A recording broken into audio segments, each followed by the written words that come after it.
السلام عليكم. لا تنسوا الاعجاب بالفيديو والاشتراك في القناة تشجيعا لنا لنستمر بنشر المزيد إن شاء الله.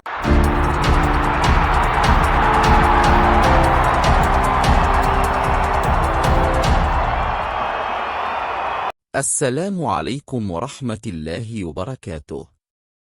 أعلن نادي الاتحاد السعودي قبل يوم ضم النجم الفرنسي أنجولو كانتي لاعب خط وسط نادي تشيلسي السابق رسميا في صفقة انتقال حر خلال فترة الانتقالات الصيفية.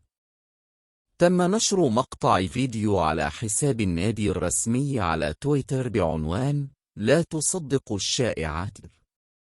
كانتي اتحادي.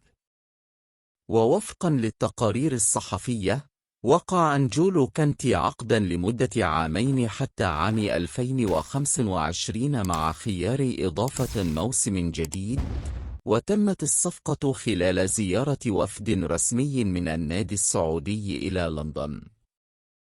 يتوقع وصول كانتي إلى مدينة جدة في الأيام القادمة، حيث سيتم تقديمه من قبل إدارة النادي أمام الجماهير في ملعب الجوهرة. بعد انتقال كانتي، يعد هذا ثاني انتداب لنادي الاتحاد بعد تعاقده مع اللاعب الفرنسي الآخر كريم بنزيما مهاجم ريال مدريد بنهاية الموسم. تمت الصفقة بمبلغ 100 مليون يورو سنوياً مع إعفاء من الضرائب. نشكركم على حسن المتابعة، نرجو منكم الدعم والاشتراك في القناة والإعجاب بالفيديو ومتابعة موقعنا أحمد شريف دوت كوم للمزيد من الأخبار الرياضية.